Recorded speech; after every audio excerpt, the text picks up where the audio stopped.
Assalamualaikum warahmatullahi wabarakatuh dan salam sejahtera untuk kita semua. Nah, pada video kali ini kita masuk ke pertemuan keempat, yaitunya arti pendidikan pada mata kuliah manajemen pendidikan.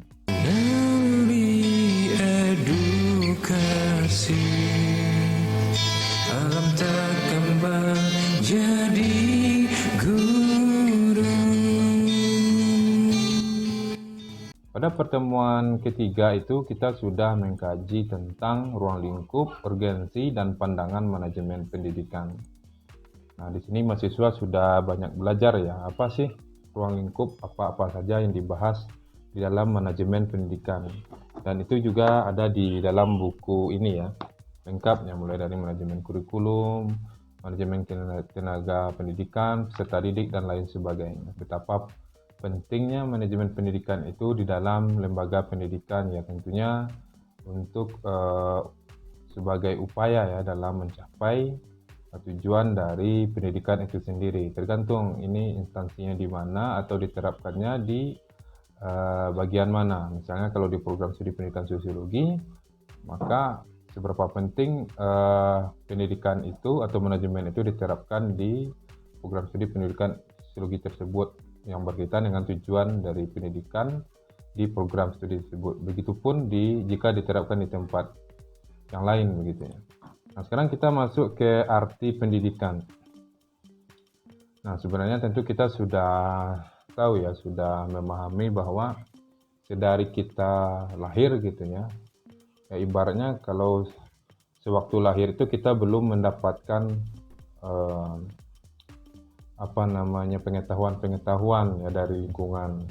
Nah, mulai dari lahir, kemudian dalam lingkungan keluarga, kemudian sampai ke sekolah, sampai ke masyarakat gitu ya. Kalau di sosiologi itu kan dikenal dengan agen sosialisasi ya, ada 3 agen sosialisasi itu ya, mulai dari keluarga, sekolah, dan teman bermain begitu ya.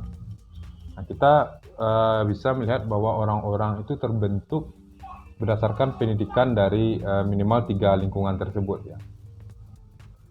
Ditambah lagi mungkin lingkungan kerja dan lain sebagainya. Nah, di sini kalau menurut KBBI itu pendidikan berasal dari kata didik ya, yang kemudian kita tambahkan awalan dan akhiran ya, P dan an, jadi pendidikan yang kemudian menjadi arti proses ya atau perbuatan mendidik ya, proses melakukan atau mendidik. Nah, itu berdasarkan pengertian menurut KBBI. Kemudian berdasarkan asal usul kata ya, ini dari kata bahasa Yunani kuno yaitu pedagogi. Kata dasarnya ped yang berarti anak dan juga kata ogogos artinya membimbing. Nah, jadi lebih kepada membimbing anak ya. Dapat disimpulkan kata pedagogos dalam bahasa Yunani adalah ilmu mempelajari tentang seni mendidik anak. Nah, ini seperti yang saya sampaikan pada pengantar tadi, bahwa kita itu dilahirkan dengan tidak tahu apa-apa, kemudian kita mempelajari banyak hal ya, dalam bertumbuh, mulai dari anak-anak, bayi, anak-anak, kemudian remaja, dewasa. Nah, itu tentu dipengaruhi oleh tempat kita bersosialisasi ya, yang seperti yang saya sebutkan tadi. Nah, di sini dikatakan pendidikan adalah pembelajaran pengetahuan dari satu generasi ke generasi berikutnya melalui pengajaran, pelatihan, ya, di bawah bimbingan orang lain, tapi juga memungkinkan secara otodidak. Pendidikan ini bisa berlangsung apakah itu melalui bimbingan orang lain ataupun secara otodidak. Ya, kita tahu tidak semua orang itu mendapatkan ilmu dari orang lain atau dari guru. Banyak orang-orang itu yang mempelajarinya secara otodidak. Ini sebenarnya relevan ya dengan kondisi sekarang. Guru ya atau dosen di zaman sekarang itu hanya sebagai fasilitator ya. Banyak sumber-sumber di luar sana yang bisa diakses untuk menambah pengetahuan, terutama yang mahasiswa ya. Banyak referensi-referensi materi, atau ketika motor rusak di jalan, meskipun kita tidak tahu ilmu motor tersebut, kemudian kita coba-coba, ternyata motornya jadi hidup gitu. Nah, itu kan coba-coba juga. Nah, kalau melalui bimbingan oral tentu seperti yang saya lakukan sekarang, saya berusaha membimbing mahasiswa, memberikan pengetahuan. Nah, ini adalah contoh pendidikan yang melalui bimbingan orang lain. Nah, ini yang paling terkenal ya, pengertian pendidikan menurut para ahli ini dari Bapak pendidikan kita, yaitu Ki Hajar Dewantara. Pendidikan yaitu tuntutan dalam hidup tumbuhnya anak-anak. Adapun maksudnya, pendidikan yaitu menuntun segala kekuatan kodrat yang ada pada anak-anak itu agar mereka sebagai manusia dan sebagai anggota masyarakat dapatlah mencapai keselamatan dan kebahagiaan setinggi-tingginya. Ini mungkin juga berkaitan dengan pencapaian cita-cita ya. Jadi kita mendidik anak itu tujuannya adalah supaya ke depan nanti bisa membantunya untuk mencapai tujuan hidupnya, yang di dalamnya tentu ada cita-cita juga, mimpi-mimpinya begitu ya. Arti pendidikan ini banyak, kita akan coba bahas hanya beberapa ya. Menurut undang-undang juga ada ya. Nah, mungkin ini ya, pengertian pendidikan ada yang secara luas, ada yang sempit. Ya, kalau secara luas tadi itu ya yang berkaitan dengan pembelajaran seumur hidup ya. Pendidikan yang kita dapatkan dari berbagai sumber, dari lingkungan juga kita belajar, dari petani kita belajar, dari satpam kita belajar, dari tetangga kita belajar ya, dari lingkungan kita belajar. Jadi tidak selalu melulu pendidikan itu dimaksud dari pendidikan di bangku sekolah begitu. Nah, itu mungkin yang secara luas ya. Selama kita mendapatkan pengetahuan atau pengajaran dimanapun, itu adalah pendidikan, termasuk dari pengalaman yang kita dapatkan secara otodidak tadi ya. Bahkan terkadang pengalaman yang tidak disangka-sangka itu bisa menjadi pendidikan bagi seseorang.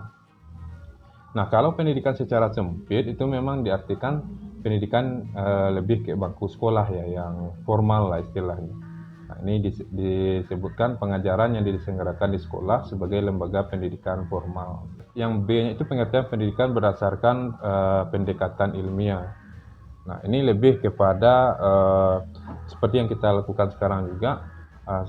Saya sedang mengajarkan pendidikan berdasarkan pendekatan ilmiah ya. Di sini saya sedang mengajarkan arti pendidikan menurut para ahli. Nah, definisi-definisi yang dikemukakan oleh ahli itu bukan definisi yang secara tiba-tiba muncul. Itu definisi yang muncul setelah dilakukan kajian, dilakukan penelitian, dan lain sebagainya ya. Sehingga proses-proses ilmiah lah yang kemudian hasilnya berupa definisi-definisi yang disampaikan oleh ahli tersebut.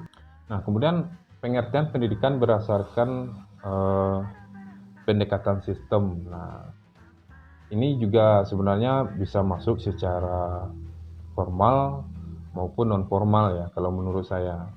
Karena kan sistem ini berada pada tataran formal ada, pada tataran non formal juga ada. Nah, saya contohkan pada tataran formal. Nah, pendidikan ini yang kita lakukan di kampus atau seperti sekarang ini. Nah, ya, ada sistemnya di sana. Ada misalnya sistem dari kementerian, kemudian arahan itu dijalankan oleh universitas-universitas, kemudian turun lagi ke bawah, ke fakultas, sampai ke program studi, sampai kepada dosen, begitu. Nah, itu kan ada sistem yang berjalan dalam pelaksanaan pendidikan ini. Nah, mungkin saya perlu juga menjelaskan bagaimana gambaran pendidikan sebagai sistem ini ya. Nah, yang pertama itu kita lihat inputnya atau masukan pendidikan itu. Di sana ada informasi, energi, bahan-bahan, dan lain sebagainya.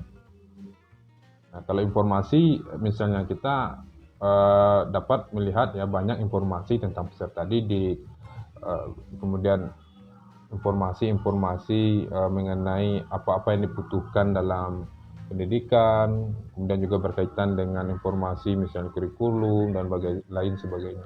Nah, kalau energi dan tenaga yang kedua itu kan yang menjalankan pendidikan itu ada orang-orang ya, ada dosen misalnya, ada pemerintah, ada ya intinya kalau orang-orang yang mengerjakan ini ada tenaga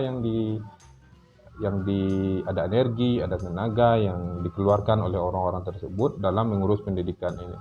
Nah, kemudian kalau bahan-bahan di sini dikatakan seperti ya buku misalnya.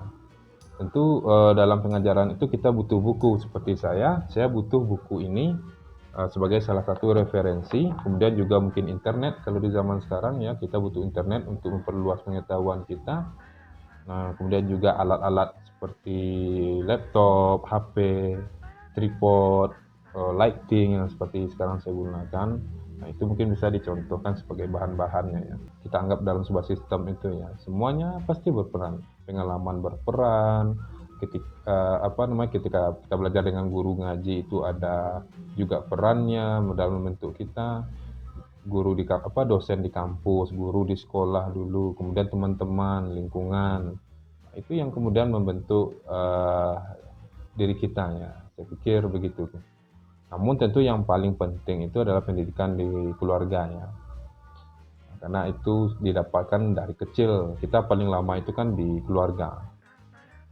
Nah, saya pikir itu bagi mahasiswa yang masih ada pertanyaan tentang ini, ya silahkan tulis di kolom komentar YouTube ini atau kirim ke media sosial saya ya. Begitu juga mungkin orang-orang yang menonton video ini, silahkan kita bisa berdiskusi di sini,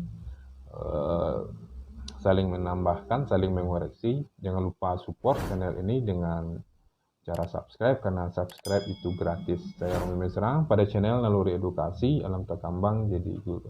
Wassalamualaikum warahmatullahi wabarakatuh. Salam sejahtera untuk kita semua.